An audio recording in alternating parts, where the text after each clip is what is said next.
But the question is, what propels them, and how do they produce the light that we see?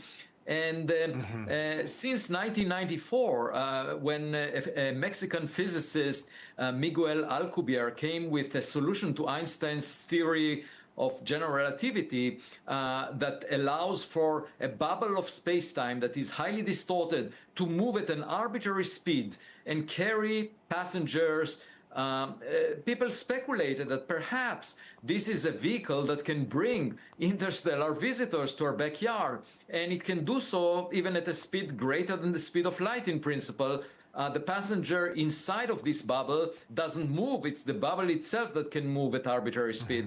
And so the question that I asked about, we're talking about 32 years after this suggestion was made, is what will happen if such a warped space-time bubble passes through the Earth's atmosphere? And the answer is it will generate a fireball, because the stream of air that is deflected by this warped space-time will collide and heat up to a very high temperature. You will get an object, if it moves, let's say, close to the speed of light, and it's roughly the size of an aircraft, it will generate a ball of light that is brighter than the sun in our sky, more than a terawatt, 10% of the global energy consumption around the globe. So definitely we don't see that. The orbs are much fainter than that. But what we found is that as you slow down this warp bubble, if you bring it below the sound speed, as we see these orbs moving, then the luminosity gets reasonable and could accommodate what we are seeing. So it's one of these cosmic messengers that may be responsible for a phenomenon that we don't understand. And that's what makes it exciting, because we don't know what we will find when we get better data. We are proposing to the US government to collaborate on putting new sensors in the sites where they see these orbs. These orbs are definitely out there. I believe that I was tasked to lead the UAP Science Advisory Council because the All-Domain Anomaly Resolution Office in the Pentagon collected data and realized these things are real and they cannot be explained in terms of human-made technologies. Hopefully we'll get some more of those instruments up and running, because again, from what we've seen from all the tranches that have been released so far, we're still missing some solid, verifiable data. I also saw you weigh in on some rumors about the United States government possibly luring in UAPs at maybe like the White Sands, New Mexico missile range or around there. As head of the UAP Science Advisory Council, is there any truth to those rumors? Well, I would not exclude the possibility that somewhere, either within government or within corporations, there are materials from those objects that are responsible for the orbs. And the reason I say that is because a few years ago, I had a visitor that used to work in one of these corporations, and he told me, he was a high-level official there. He said that, these rumors are not necessarily wrong. And so, obviously it will be a shortcut for us to get to the truth if we find materials. And one way to find it is if there is a crash site, but it could also involve a functioning device, something that, somehow was left in the field and was found. And we don't know about this because it's probably highly classified. There was probably some suspicion that it may be from an adversarial nation. But I wouldn't exclude the possibility that it may be there. And of course, if we get our hands on it as scientists, I went to the Pacific Ocean, just to give an example, to collect tiny fragments from a meteor that exploded there. And we were able to figure out isotopic chemical composition of material from outside the solar system from a fraction of a gram, a milligram or less. And if we get more than a gram, it will be a treasure. We can immediately tell if we are dealing with something that came from outside the solar system and what kind of technology does it possess. Yeah, if there are samples like that are out there, we know where to get them to STAT. Professor, always a pleasure to see you, and we'll be thinking about what you said for quite some time. Thank you very much. Well, the best is yet to come. Yeah, hopefully. And still to come, a geneticist figured out how to breed a truly hypoallergenic pup, and we got to meet the beagle who could give hope to dog lovers with allergies. But first, you got to see this. Speaking of pups, a little pooch got stuck in a storm drain out in Florida, and officers were having some trouble getting inside a bucket, so they turned some bait. They turned to some bait, and watch this. Old cheesy ball does a trick. You got something sticky? Like you can put it into the bottom of this thing so it'll climb into it. Spread that cheese on the bottom of this bucket. Yo, let's go! It is a Oh, sometimes it takes just a little treat for that extra push. Oh, we'll be right back.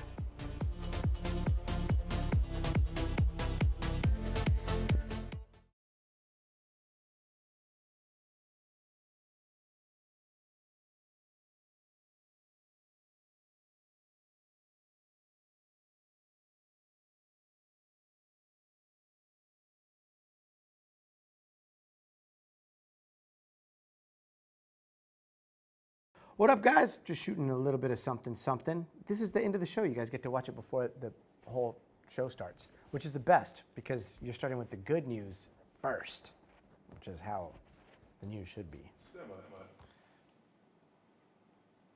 4, 3.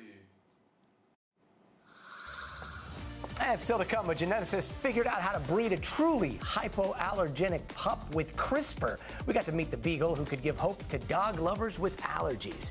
But first, you got to see this. Speaking of pups, a little pooch got stuck in a storm drain out in Florida, and officers were having trouble getting inside or getting it to come inside a bucket, so they turned to some bait. A cheesy little ball. Watch. You got something sticky? Like you can put it into the bottom of this thing so it'll climb into it. Spread that cheese on the bottom of this bucket. Yo, let's go! It is a button. Let's go. Look at that little pup. Sometimes it is easy being cheesy. We'll be right back.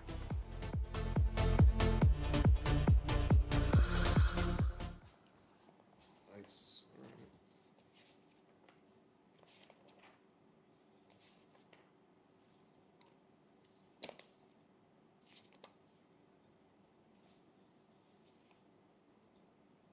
Copy that. All right. Once clear. Starting at G, top of the show.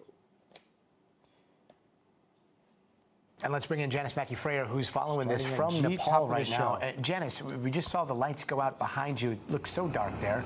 What are you seeing on the ground? Okay. What's up, guys? How's it going, chat? William. Actually, yes, you did. You missed some alien news. I told you we were going to do some more alien news, and we did some more alien news. Avi Loeb is coming up, but don't worry. We pre-taped it, and you'll be able to watch it in a little while. SML, what's up? Amy, stop spamming the chat. Amy, I see you on TikTok. You're about to get muted if you don't cut that stuff off. Let's see. William, great to see you. Suzanne, hello. Where was I? Where was I yesterday? Lisa? Same she's been forever. Oh my God! Do you want to share the story? How did Lindsay feel yesterday? You can't hear me? Lisa's been muted. Hey there, Gotti. Well, Lindsay Clancy's fate continues to hang in the balance. No, wait, you should with hear me in your day ear. 2 of jury deliberations ending without Now you got me. a Okay. verdict, as the jury made up of 9 so women and. I'll take the blame for this one. I had the brilliant idea NBC's to Emily Akeda. have Thank you so much. Let's bring in Gotti our legal come analyst, out Misty Maris. to Misty, New York so to the host jurors the came back with Lindsay a question to Clancy the trial judge today special that asking we to see some produced evidence yesterday, again. which is on YouTube if Why you would they do that? didn't catch And it. what could this Watch possibly it. mean here? The jurors have a lot of... He flew right into a complete travel weather nightmare and was stuck on a runway for many hours and couldn't get here. But here we are. We're back in LA. I went to New York for just a second, made it to Queens, made it to Jamaica, actually. Which is, I live there. It's And beautiful. Got back on the plane and then came right back. So, a nice spot that you feel comfortable at? We're back. I I would like. Yeah, I would like. it was not too good. It was not fun, but I would like to go on the record that says I am usually not the one between the two of us that has these. I got a crazy idea. Let's do this for 24 hours and then get you back right away. Gotti is normally the one who does this. You have to admit this. This is the first time. Yes, I do. But here's the thing. Here's what I learned. Here's what I was thinking about when I was sitting there. I was like, What was going through your mind all of those hours? I have good luck.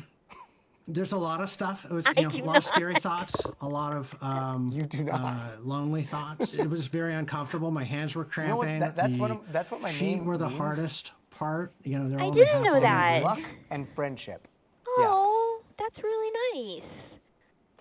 Yeah, I'm a very lucky guy. You are a very have lucky you guy. Seen? Yeah.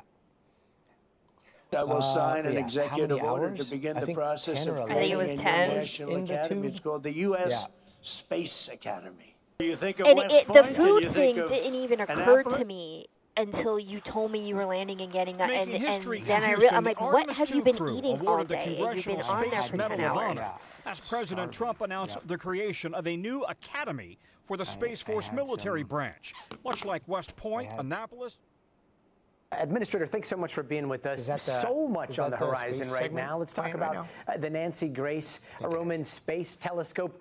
Under budget, We've got ahead a great of schedule. space segment coming up, so you guys will have to watch.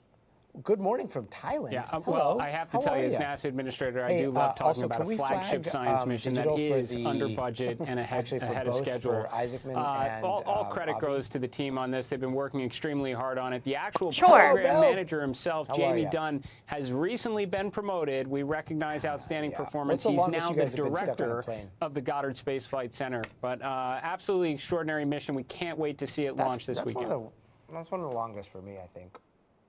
I mean, I've been on planes for longer, but like, I could have gone to France. And finally tonight, if you are allergic to dogs or cats or hamsters or whatever, well, here's what might be in your future.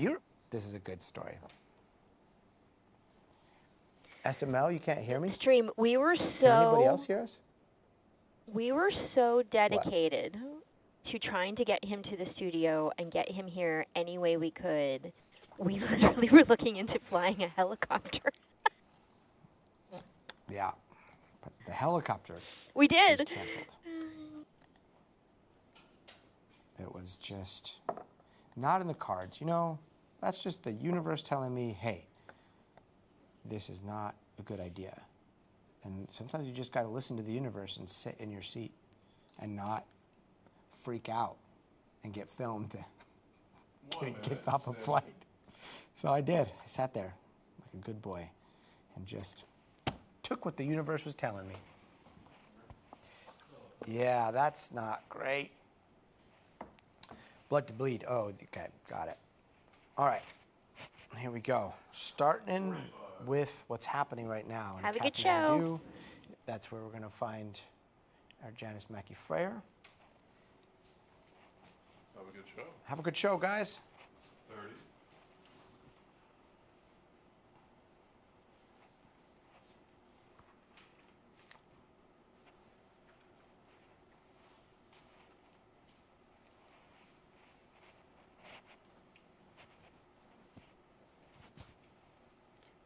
Okay, here we go. 10 seconds. 5, 4, 3.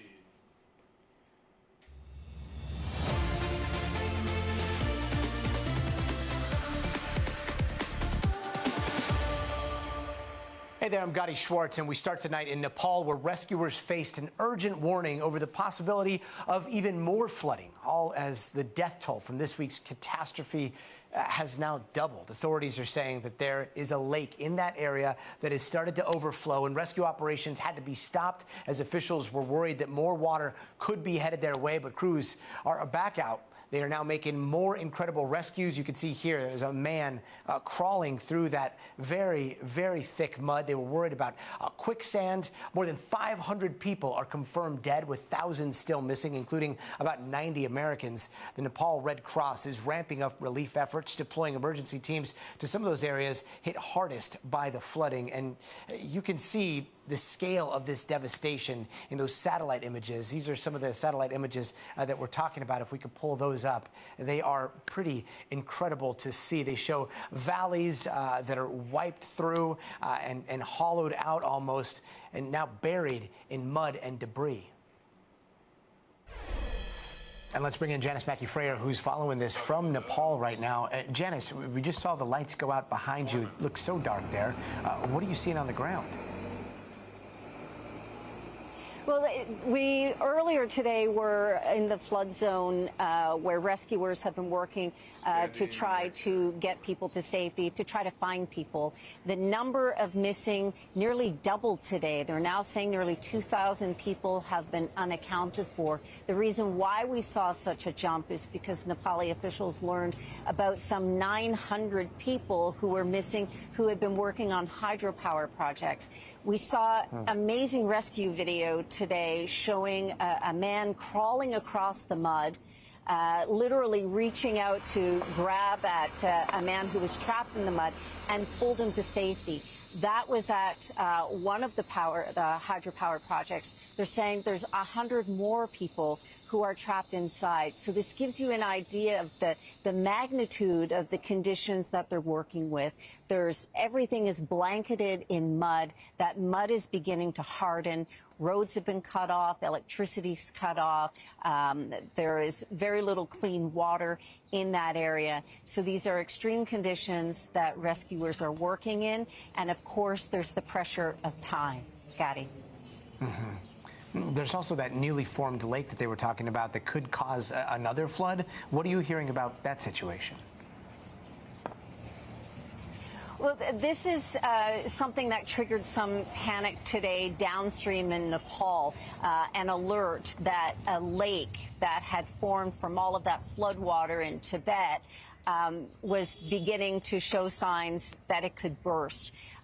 Officials have now eased that immediate concern. They say that the lake, which is basically being held together with debris that's unstable, is certainly leaking in parts, but it's still actually filling up. So the concern, of course, is that if there's heavy rainfall or some other destabilizing force that hits it, that there could be a sudden release of water that goes downstream. The region that we're in today, around a place called Badur, the river was still flowing, very gray, lots of mud and sediment from what happened a few days ago. But police and officials were in a panic. They were using megaphones and whistles to try to get people to clear out. They were really concerned that they were seeing evidence that the water level was already beginning to rise. This is a region that is still reeling from what happened a few days ago, and they certainly are going to react with some anxiety when they think that there's the chance that more flooding could hit. Dottie. Yeah, the scope that you see from satellite images on the before and after, they're hard to believe. What's the aid situation like right now? There is some U.S. aid that's beginning to arrive here. It's things like blankets, food, mosquito nets. But so far, Nepal doesn't want search and rescue help. Their officials here say that their security forces are going to handle it. There have been some other countries that have offered the same sort of help. It's the fact that there are now 2,000 people who are missing in what is effectively a corridor of mud that shows the sort of challenges that rescuers are going to face when they're already having difficulty in accessing a lot of these areas. They're having to use helicopters. The roads are cut off and are not going to be restored. So they really are in a race against time, with these initial hours after the disaster being the most crucial. Gotti. Yeah. Janice Mackey-Freyer in Kathmandu for us. Thank you so much. And now to a plane crash caught on camera out in Florida. The lone pilot surviving the emergency water landing. And NBC's George Solis has more. Tonight, the stunning crash along the East Coast. Watch as that small plane quickly loses altitude and slams into the water in Florida. You can see the large splash as it makes impact and flips over. Engine failure, going in the water. It happened Thursday, just off New Smyrna Beach. Very scary, and a lot of police and lifeguards come down. They had four-wheelers. Authorities say the lone pilot was amazingly able to climb out of the aircraft without life-threatening injuries. I heard a loud backfire, like one big pop. No smoke, just a real loud pop in the engine. David Young recorded the video, crediting the pilot for taking swift action. He really couldn't put it on the beach. I mean, there's obviously people on the beach. With the plane lying upside down in the water, lifeguard Nicholas Giroux rushed in to help. He was definitely shooken up, but he seemed fine physically. After that incredible crash landing. It's definitely the craziest and most unexpected situation I've had to deal with. The pilot was taken to a nearby hospital with amazingly no known injuries. The FAA and NTSB were both notified to figure out what caused the crash. Wow, could have been so much worse. George Solis, thank you very much.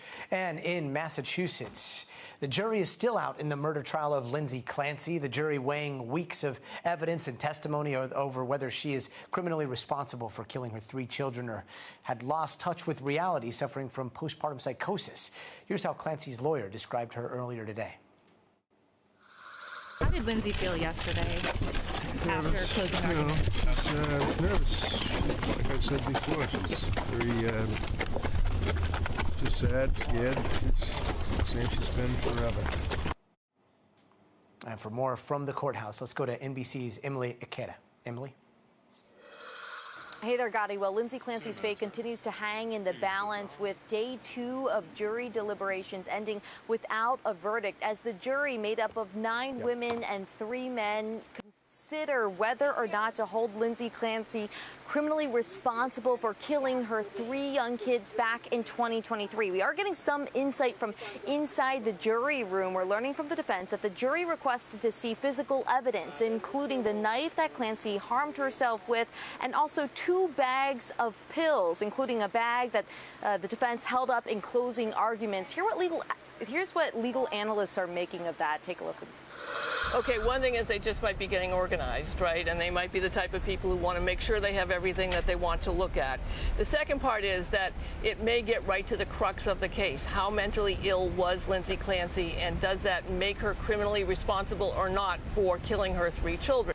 It's hard to say just how close the jury is to reaching a verdict, but the defense acknowledges it could take some time because of the complicated nature of this case, including 21 days of testimony for the jury to consider. In the meantime, the defense tells me that Lindsay Clancy is feeling scared and nervous. Jurors will resume deliberations on Monday, Gotti. NBC's Emily Ikeda, thank you so much. Let's bring in our legal analyst, Misty Maris. Misty, so the jurors came back with a question to the judge today asking to see some evidence again. Why would they do that, and what could this possibly mean here? The jurors have a lot of the documentary evidence in the deliberation room with them, but if they want to see some physical evidence, they have to ask the judge and have that evidence brought back to the room. So what did they ask for? They asked for a bag of prescription medications that was held up by the defense during closing arguments. They also asked to see the knife that Lindsay Clancy used to cut her wrists and throat in her suicide attempt. Gotti, those medications are really particularly important to this case. The defense arguing that Lindsay Clancy was over-medicated and that contributed to the state of postpartum psychosis she was in during the killings, while the state came back and said she didn't even take all of these medications. In some cases, she never even opened the bottles. So the fact that the jury wants to see those tells me that they're grappling with that issue of medication and how it plays into the case. Yeah, and they're grappling with specifics, it seems. And again, we won't know until the jury reaches its verdict. But at this point, the earliest that we might get a verdict is now Monday, right? What does it mean when you don't see a verdict from the jury on the first or second day?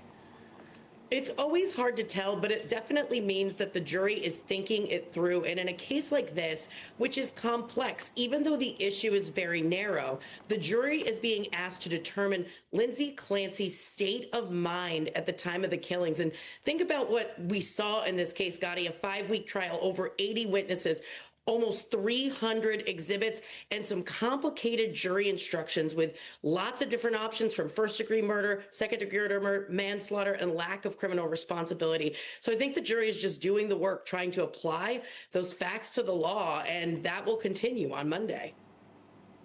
Yeah, and Misty, I do want to ask while we have you here, Bryan Kohberger, the man who pled guilty to killing 4 college students, University of Idaho students, he's been making more legal moves from behind bars, wanting to maybe take back that guilty plea, now moving to possibly dismiss a judge. What's going on there?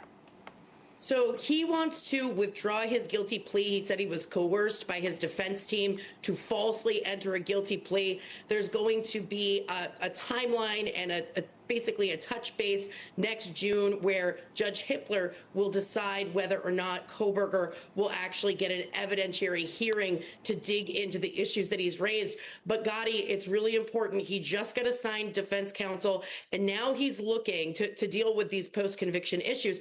And now he's looking to get rid of Judge Hippler because he says Judge Hippler is the one that imposed his sentence and was very harsh during the course of that sentencing. And the argument is that Judge Hippler is biased, but I think that's likely to fail. And there's a reason why Judge Hippler was harsh at that sentencing, because Bryan Kohberger stood in the courtroom and said, Judge Hippler, I admit to these crimes. I admit to this homicide, and I understand that I waived my right to appeal. I understand that I'm pleading guilty. So no wonder the defense wants Judge Hippler to be removed, but I think it's unlikely to ultimately succeed. And just to recap, if I'm understanding this correctly, as you just laid it out, Bryan Kohberger stands up, says, I'm guilty. The judge says, okay, you're sentenced to this. And I believe he has some words for Bryan Kohberger right after he says he's guilty. Now the argument is that the judge is biased because of the way he treated him after he admitted to being guilty. And is it that judge that has to make the decision on whether or not he's biased? So post-conviction relief actually goes to the same judge who oversaw the trial. And now what Bryan Kohberger is trying to do is actually move this case to a different county, back to Latah County, which is in Moscow, where the crime was actually committed. If you recall, his defense team wanted to move the trial out of that county because they said there was too much bias there. So there's so many things happening behind the scene as Bryan Kohberger grasps at straws to undo this guilty plea. But that's the reason why, Gotti, when a defendant pleads guilty, the judge asks every which way, up, right, down, up. You understand what you're doing. You understand the implications, and you are, in fact, guilty. Yes, yes, yes on all those questions, and written documents to support it as well. So this is a really uphill battle for Kohberger, but he's definitely trying to pull out all the stops behind bars. Yeah, he sure is. Misty Maris, really appreciate your analysis. Thank you so very much. And breaking news tonight, President Trump boasting of a huge oil deal on social media. In fact, he's calling it the biggest oil deal in world history, revealing that Secretary of State Marco Rubio and Secretary of Defense Pete Hegseth secured a majority U.S. control of 65 billion barrels of proven oil reserves in Venezuela at no cost to the American taxpayer. Now, the exact specifics of the arrangement are unclear, but Rubio added on X, for the Venezuelan people, this deal will bring nearly $100 billion in private investment. Of course, we're going to continue to monitor this developing story for more details. Meanwhile, today marks 6 months since the war in Iran started. At least 18 American lives have been lost. Hundreds more have been hurt. Thousands of Iranians have died. Billions and billions of dollars have been spent. Key global shipments have been disrupted. Gas prices are sky high right now, and still, there is no end in sight, or is there? Is there a chance that the United States might just walk away from all of it? Well, NBC's Monica Alba breaks it down. Hey there, Gotti. Well, when President Trump first started this war in late February, he said the goal was to complete it in 4 to 6 weeks. And even when that came and went, he argued that it would be soon after that, which has not been the case. And now 6 months into it, the White House tells me tonight that there are 0 negotiations, no planned talks with Iran. So there really is no indication that this ends anytime soon. And it comes as the White House is trying its economic pressure strategy more and more, but the goal was to eventually get Iran back to the negotiating table for some kind of framework or agreement. So it's unclear how soon that could happen, if at all, and what would be different from that memorandum of understanding that ultimately did not end up working. But objective-wise, the hardliners are still in place in Iran, and the president says the goal is to ensure that Iran can never have a nuclear weapon. But the Strait of Hormuz has really turned out to be the main thing that the White House maybe didn't fully appreciate at the start, which has been the most complicated, because the fact that that critical waterway has slowed so dramatically, it means that oil and gas prices are higher, and that is felt here at home and maybe more politically relevant the closer we get to the midterm elections. And now, of course, there's an economic pinch in Iran as well. There were long lines for gas seen this week there, but they have been very resilient, proving to be in no rush to give in to some of the U.S. demands. And so it just kind of raises the question overall about whether there even is an end to this war in the coming weeks or months, or does the U.S. at some point simply declare victory from their perspective and call it a day. But that's pretty impossible to conceive of right now with the amount of resources and personnel in the Middle East dedicated to this effort. You have the naval blockade that's in effect. That requires thousands of troops, for instance. And so there are no real signs here that that is going to stop anytime soon. Gotti? Monica Alba. Monica at the White House, thank you so much. And now over to a dramatic rescue in California's Sierra Nevada. A climber got stuck for more than 8 hours on just that 6-inch ledge, 10,600 feet up. This is Laurel Mountain, and this is the moment that rescue workers reached him. Just stay in a nice spot that you feel comfortable at. I feel comfortable enough. Okay, that's good. I'm staying on loose stuff right here.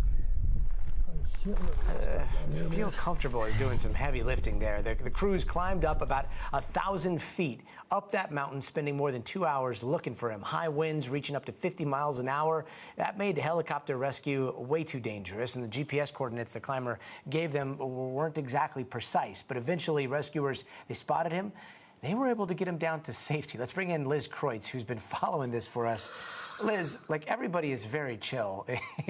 They sound like they are composed and under control as that rescue is happening. Like, how did this go down? I know. I was surprised with that all day, because I've now interviewed one of the rescuers and the man who was rescued, who is now speaking out for the first time. And surprisingly, he's had a few days now to kind of take it all in, but he remained remarkably calm.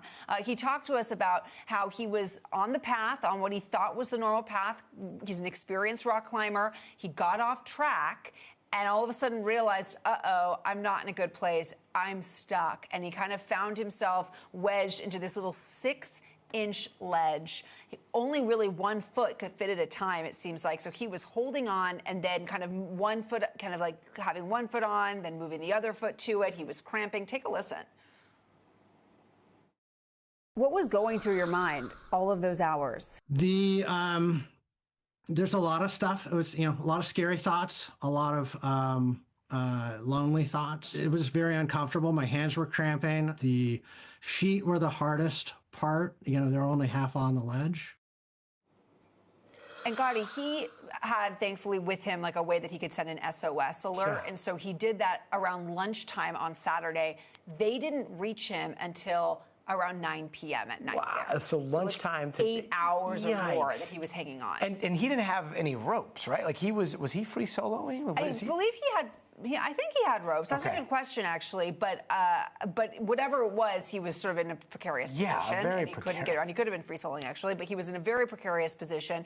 And the other challenge here, Gotti, was that the weather was really rough. Not only was it extremely hot, but there was really strong winds, like up to 50 miles per hour, and so they weren't able to use the helicopter. Sometimes you see the helicopter going right up to the ledge and getting one of these climbers.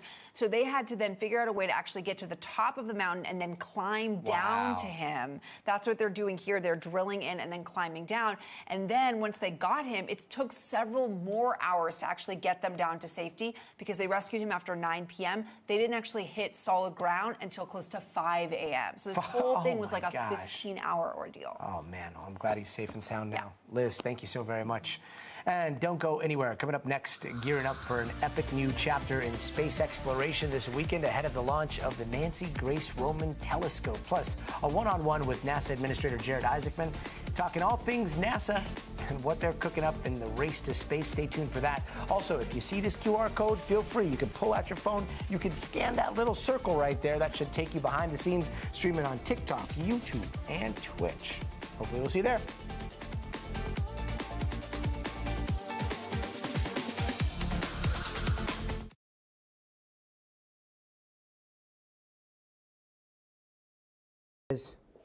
Mark, you. Hi, you're never late. You are exactly on time. Bell, yay, future. That's right. SML, of course, for the Florida update. We've got a couple Florida stories coming up in here.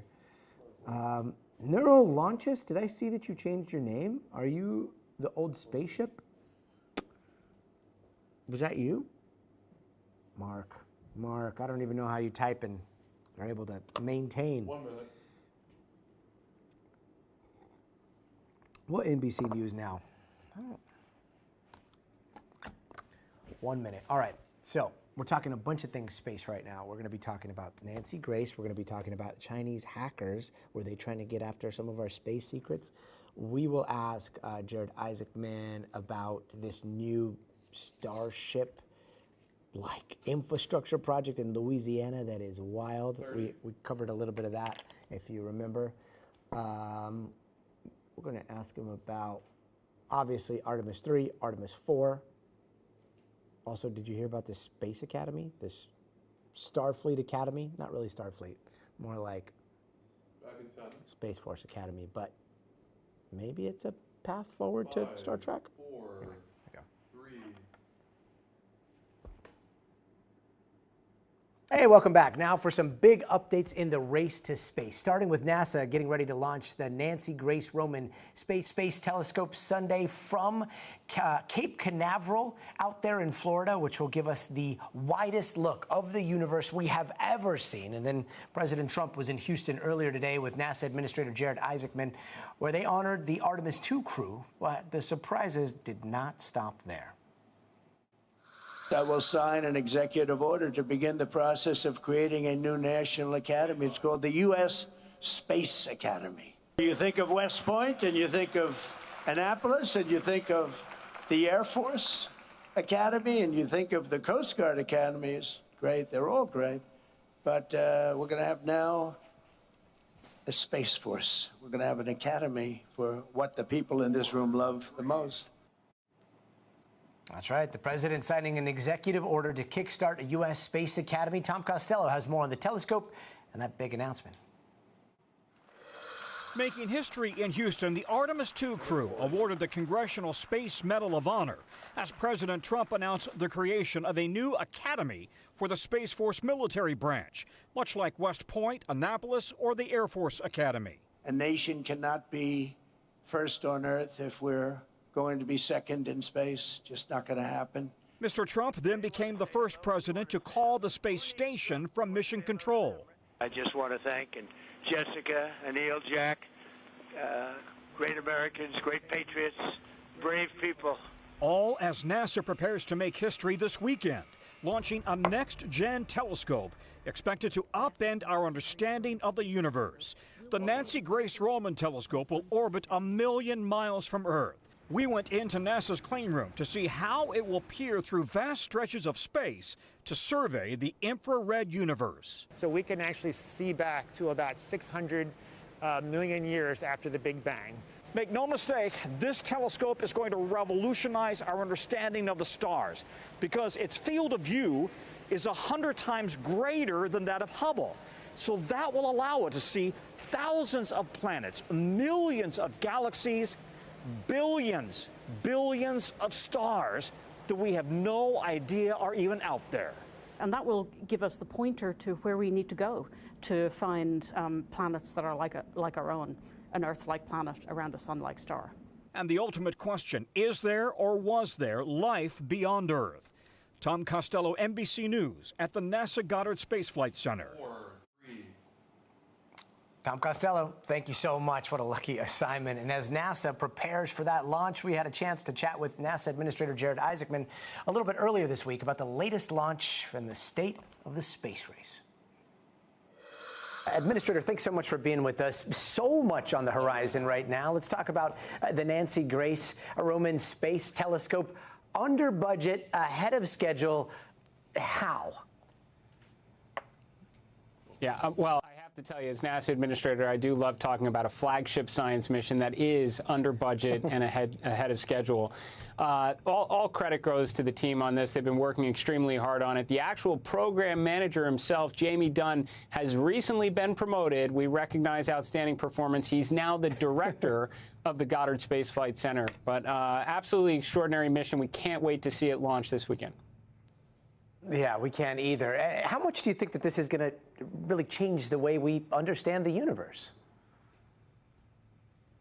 Oh, I mean, this mission, Nancy Grace Roman Space Telescope, can fundamentally change our understanding of the universe. I think it's going to become a household name, to be honest. I mean, just as many people understand and know of the Hubble Space Telescope, the James Webb Space Telescope, so too will they understand and see the beautiful work that comes from Roman. Roman's going to help us understand dark matter, dark energy. The coronagraph that was made by the Jet Propulsion Laboratory, JPL, is going to block out sunlight so we can find what we think will be up to 100,000 more exoplanets in other star systems. I mean, this is a really big deal. Huge deal, especially for those that are happy that they saw the eclipse just recently. I mean, this is going to be happening on a daily basis with this telescope. Looking forward to a very successful launch here. But is that ahead of schedule going to be an outlier here? Because all the other big things on the schedule, they look very stressful. We've got Artemis 3 that's supposed to be on track for next year, back on the moon by 2028. Is that all the systems go so far? Yeah, I look, 2026. This is a new year. This is a new approach by NASA. We've got a national space policy by President Trump. We've got the resources from the Working Family Tax Cut Act. We are focusing. We are bringing extreme focus to the needle-moving mission objectives right now. Return to the moon. We launched Artemis 2. We said you can't launch that rocket every 3.5 years. We standardized the vehicle. We added a mission. Artemis 3 crew is already training. The rocket's being assembled. It will launch in 2027 and test out our lunar landers in Earth orbit. 2028, we are absolutely preparing for Artemis 4 to bring our astronauts back to the surface of the moon. We've got Nancy Grace Roman launching this weekend, but we are following up in 2028 with a lot of great science missions. We've got rovers going back to Mars in the Rosalind Franklin rover. We've got the first fission-powered, nuclear-powered interplanetary spaceship in 2028, bringing the Skyfall payload to Mars. We've got new X-planes coming right now. I mean, we are staying really busy, and yes, we are going to make a habit of being under budget and ahead of schedule. We'll see if that happens. I mean, that would be a very different cadence than what we're used to. A big part of what you're describing, especially when it comes to Artemis 3 and beyond, is Starship, right? We did see that massive announcement by SpaceX about that spaceport plan in Louisiana. If that gets up and running pretty quickly here, what does that mean for NASA and the Space Coast? Well, you know, as I mentioned, you know, it is the biggest factor, you know, the biggest factor you can observe to gain confidence in the Starship program is going to be launch rate.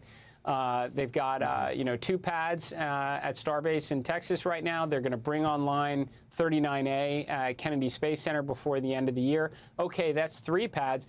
That's nowhere near what Elon and SpaceX is forecasting in the years ahead. So it's not surprising at all that they're going to expand, build more launch pads in Louisiana. This has, from my perspective, has no negative implications on Kennedy Space Center. There's going to be only so many inclinations you can reach from Louisiana. I think this really just speaks more towards the anticipated demand that SpaceX sees for this orbital economy, putting data centers in space, which is a great thing because that means the future we all envision in space someday isn't going to be paid for entirely off the backs of taxpayers. We can leverage industry in a thriving orbital economy. Yeah, and we are in Louisiana. We're starting to see a little bit of pushback over what this could do for locals or wildlife out there. I know that that's SpaceX, it's not NASA, but I know that's something that NASA has always had to contend with. I did want to ask, big picture, like how do you balance advancing the pursuit of becoming interplanetary with local environmental concerns? Well, I just think and I have felt this way since the beginning of my commercial space career. There has always got to be a balance. You have to take, strides every single day to make the world you live in today a better place, but you also have to make investments for the future you want your children to grow up in tomorrow. I think SpaceX has done a fantastic job at Boca Chica, building a community there, working with the local community. They built schools. They invested in, fire departments, police departments. They have a whole environmental team there. I mean, I've personally witnessed them saving, turtles in, near freezing, weather conditions out there. The people who show up to work every day, whether it's at SpaceX, at NASA, or any of our industry partners, care very much about Earth that we live on today. This is the only planet that we least presently inhabit in. We're going to take really good care of it, but we're not going to push pause on progress. You still have to build that exciting future. It's our destiny to go out, explore among the stars, ignite an orbital economy. So much that we can learn from a scientific perspective, and that's the direction we need to go.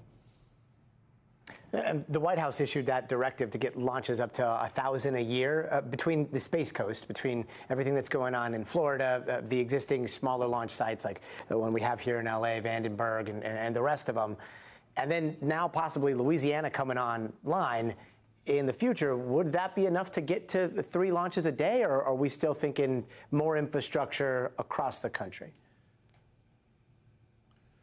Well, I certainly envision a future with more spaceports, and I think the president's national space transportation policy contemplated that as well. We certainly have more capacity out of Wallops, which is one of the NASA facilities in Virginia. In Alaska, you have Kodiak Island. You have a Pacific Spaceport complex there that we are not taking full advantage of yet. But if you ask me, if you look at this trajectory that we are on right now, especially when you consider the AI race, the energy demand, we might as well take advantage of that free fusion reactor of our sun that's out there. Not to mention, I think, a general populist desire to take data centers out of your backyard and put them in space. I think it's going to require an awful lot of launch. So I think we're going to need everything from Kennedy Space Center to Vandenberg and the commercial spaceports in between, and then some. Not dissimilar to in the past, whether it's the deep water ports or the airports that we built as we ignited, as we unlocked the economic potential from rail transport and air travel. I think so will be the same when it comes to space transportation. It sure feels like we're right now at that inflection point. And we're also, in the middle of another space race. We've got the moon in our sights. We've got China right on our heels, possibly there. We saw China get hit with that setback with their plans to go start exploring the South Pole. Same area that we want to go with that robotic mission. I think they were already on the launch pad. Now that's been postponed. How close is this space race right now? The space race is extremely close, and a lot closer than it ever needed to be. So again, very thankful that President Trump provided us the national space policy and the resources so that we actually can get into this competition and win, just as we did in the 1960s. There's no question the Chinese are very confident in their launch architecture right now. Long March 10, they have a 2-launch strategy to get their crewed landers to the surface of the moon. They've tested the launch escape system. They've tested rovers. They've tested the landers. They've tested the spacesuits. All those ingredients are coming together. There's inherent reusability built into their architecture. And then in parallel, just like us, they are going to build a moon base. They're doing it with the Russians. They intend to put a nuclear reactor on the South Pole of the moon, just as we do. They intend to be there for the water ice and access to solar power, just as we do. And why do you want to be there? sure, there's a lot of scientific potential. There's always the inspirational element. It's to master the skills to go to Mars, which you can bet is going to be the third space race. So we will win the second space race, but we're going to make sure the third one is never in question. It's why we're already making investments in nuclear power and propulsion, which is going to be key to exploring the outer solar system.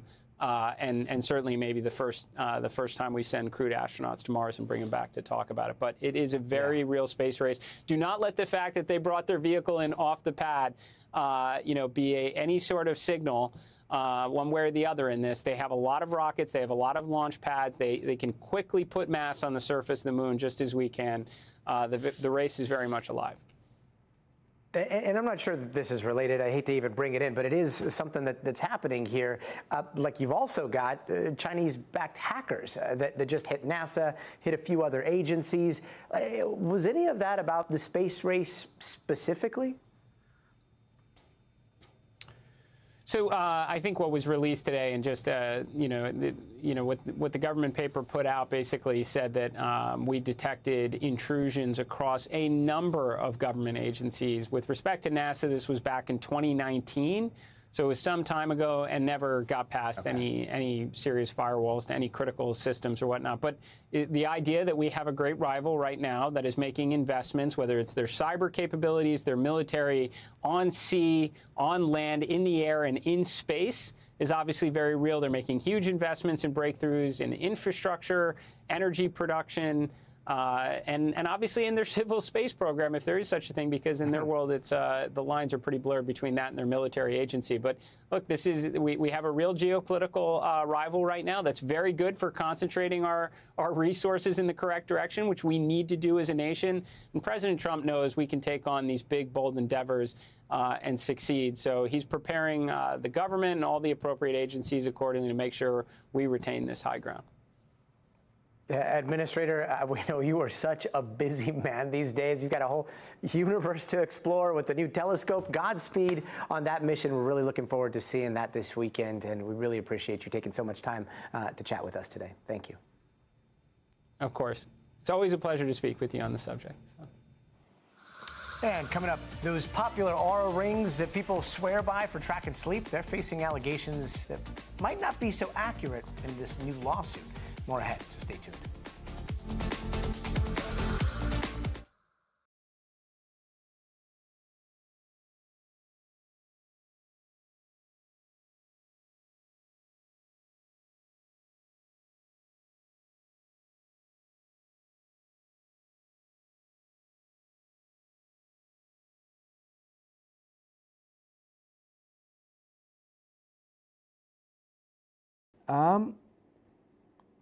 Let's see. I kind of want to see a data center on a train because 2026, I think I'd rather see them in space. But train? Okay. Where's my mug? Right here, like always. Gianna throwing books off the spaceships like Dolly would have done. I mean, she probably would have just thrown books everywhere. I think he does. I think he's just busy, Mark, but who knows? Thanks, Belle. Wonder what his IQ is. A lot higher than mine. Let's see. How do I make a good steak? I like it rare. How do we balance our excitement for space while knowing so much needs to be done? Boston, that is, dude, honestly, that's what makes me excited about space. It's like no time to get, partisan about space because we're so behind. We're so behind. There's so much stuff that needs to be done. I'm glad you're on my level. All right. 30. Here we go.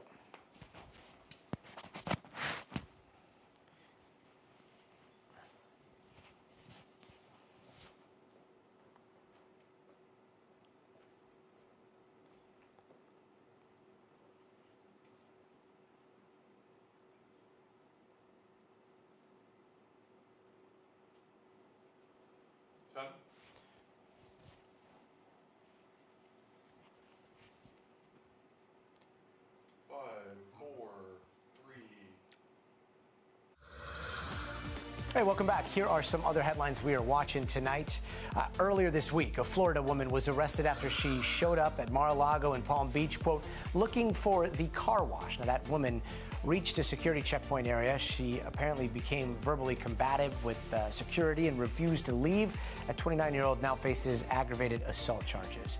And right-wing influencer Milo Yiannopoulos was detained by ICE yesterday. The self-described internet troll was arrested at an airport in New Orleans. DHS says the UK national failed to show up to his immigration hearing and overstayed his welcome after entering the United States back in 2019.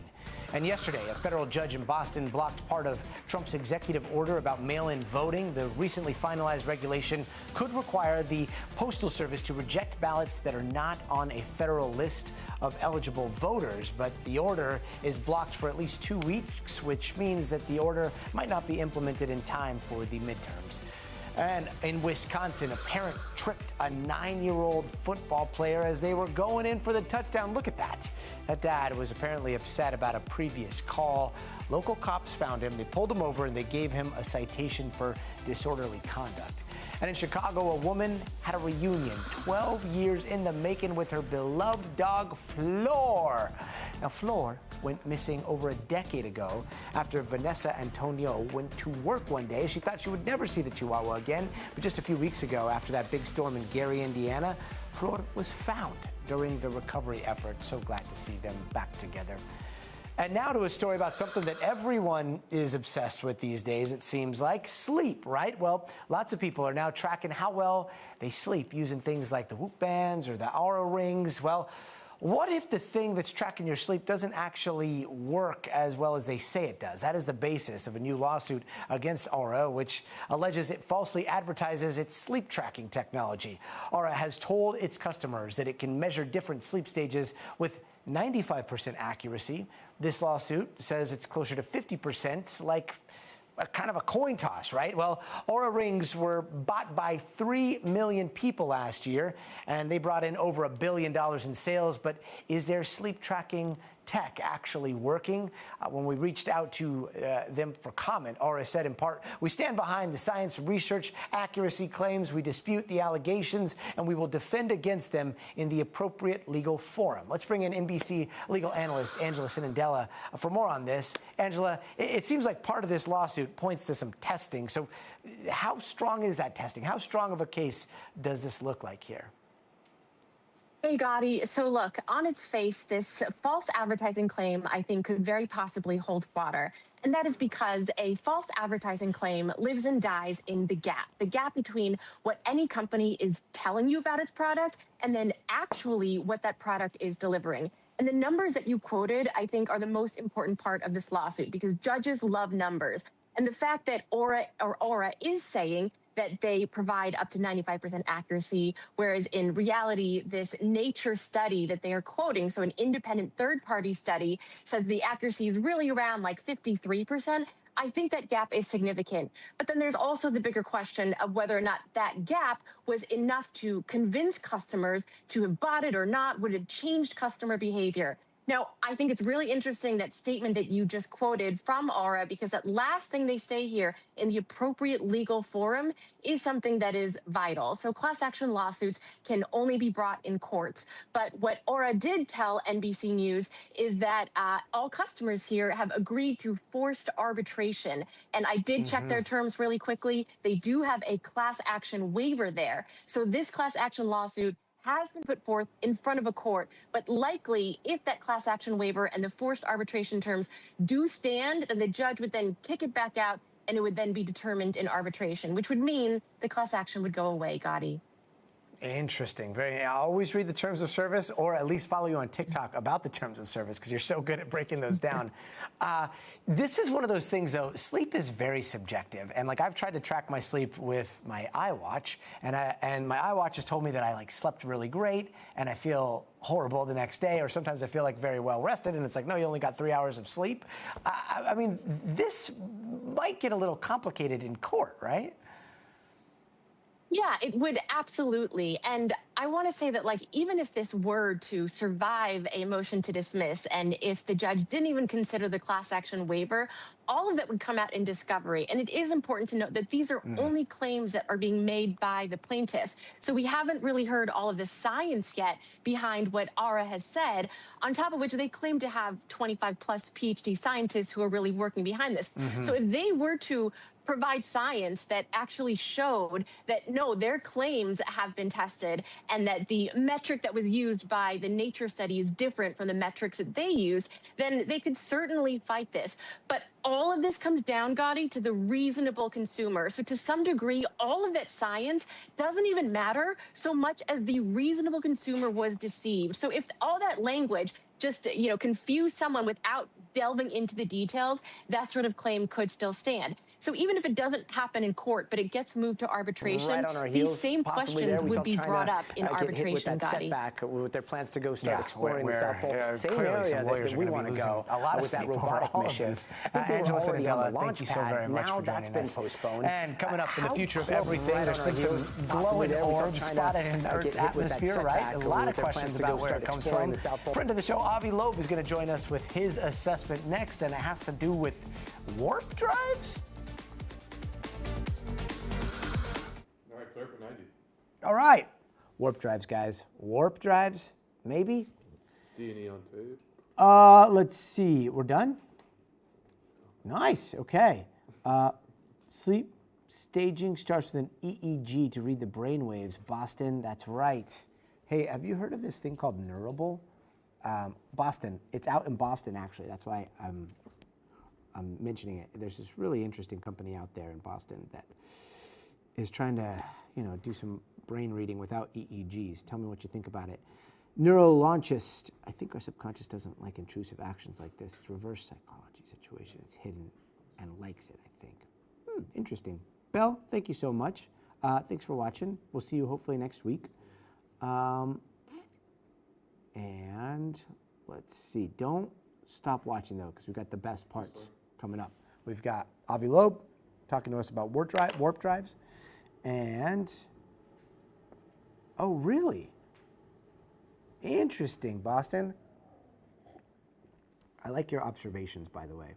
But yeah, take a look at Neurable. Neurable is a really... did you already see it? Yeah, it's interesting.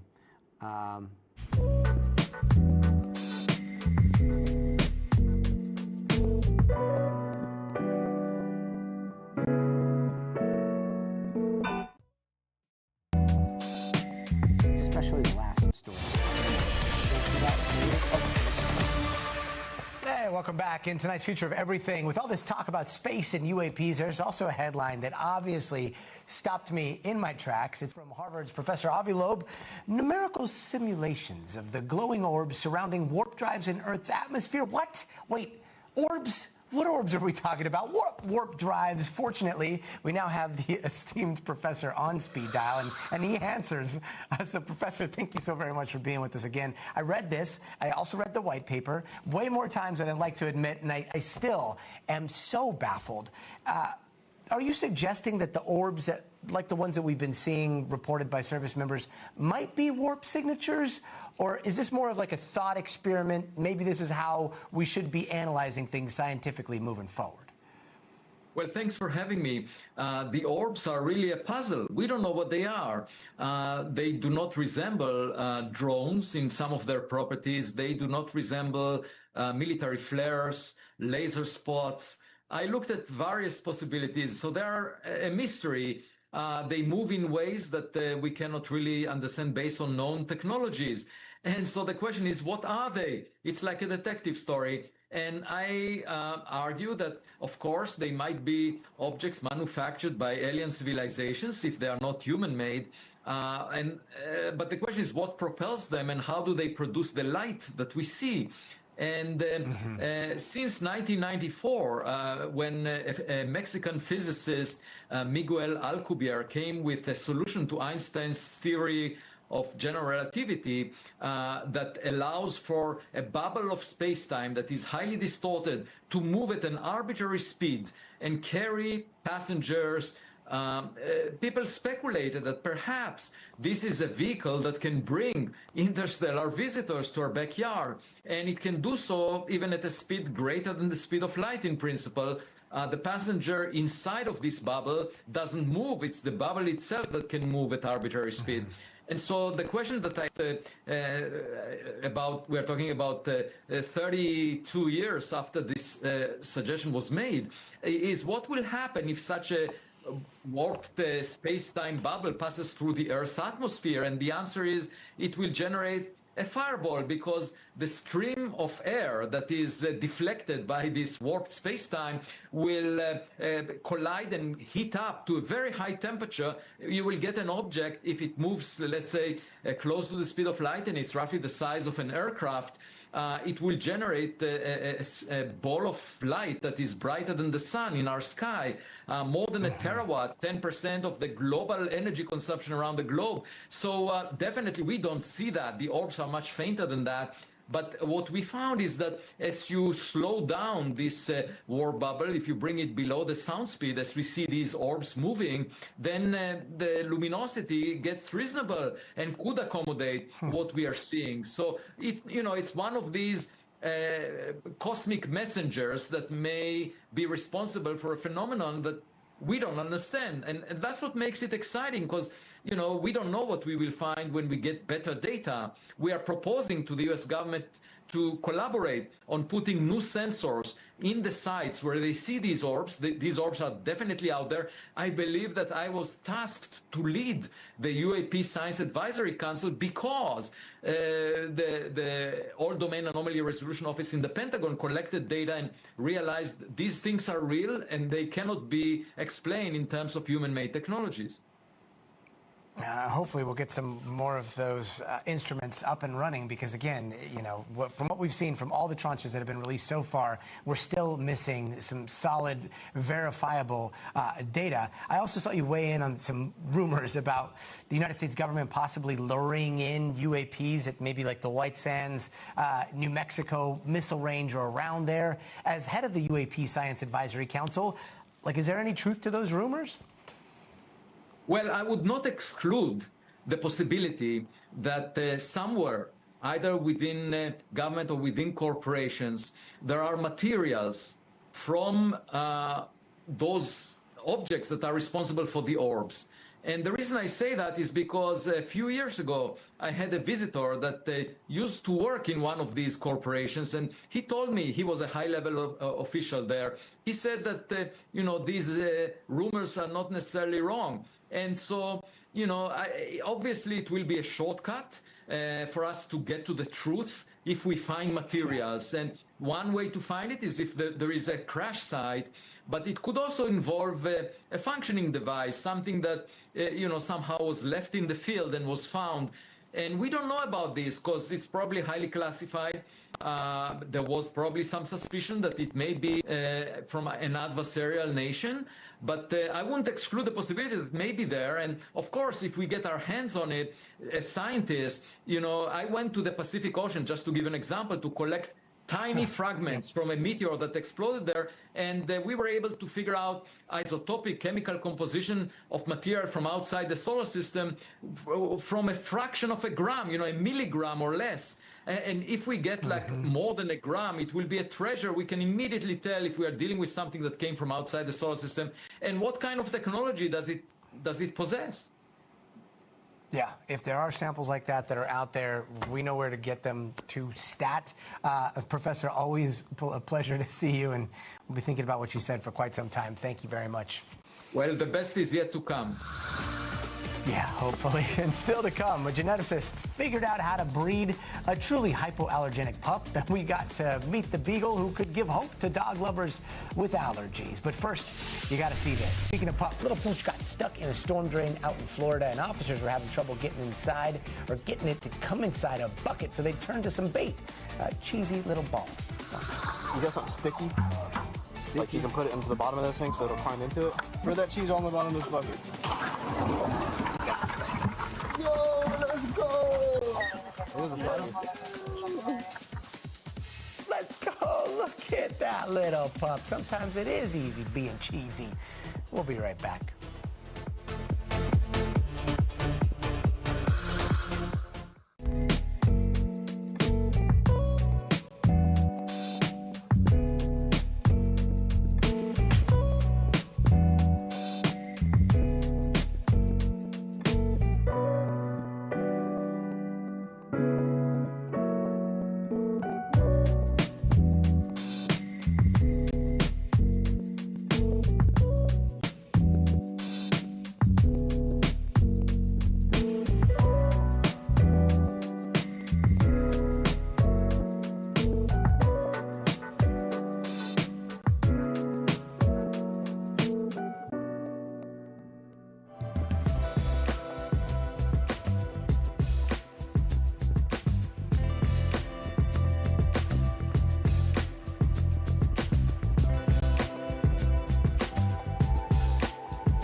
finally tonight, if you are allergic to dogs or cats or hamsters or whatever, well, here's what might be in your future. You're about to meet one of the first genetically engineered to be hypoallergenic animals on Earth.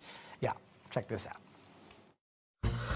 If you spotted this beagle named Bailey, you'd probably never imagine that the little cutie might just be the most scientifically studied dog on the planet. Oh, yeah!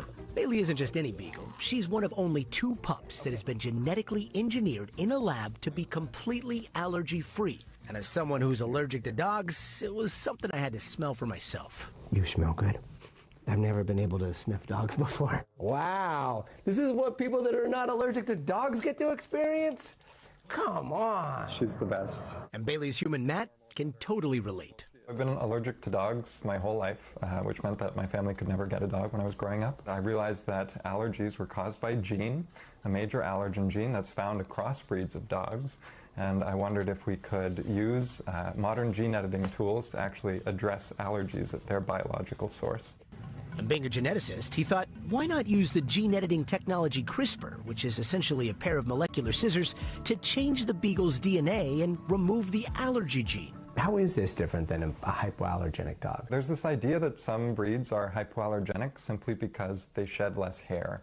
But dogs as a species all have the same major allergen gene that's produced from their tongue, and it ends up in their saliva and in their hair and dander. So how did it go from this to this? So we have all the letters of DNA up on the screen. On the top we have a normal beagle, and this is the DNA sequence here.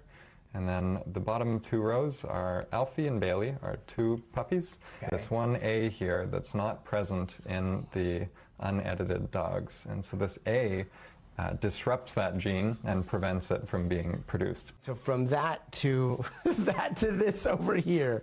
Wow. Just wagging her tail. Matt says the new DNA was inserted into an egg, which was then carried by a surrogate beagle. The basic animal cells.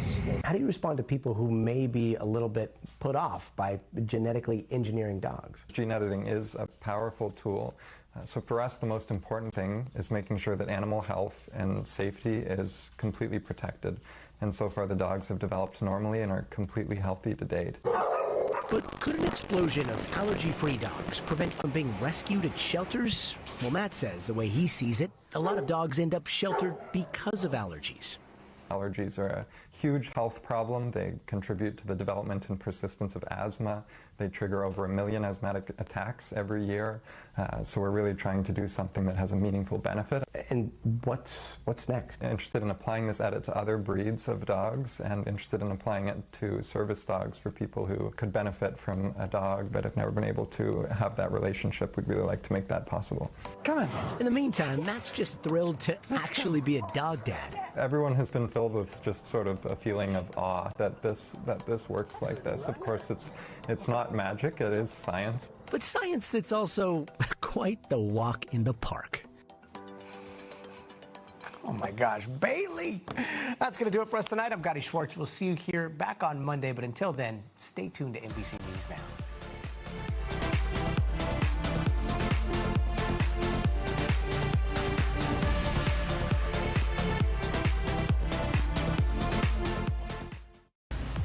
Tonight, the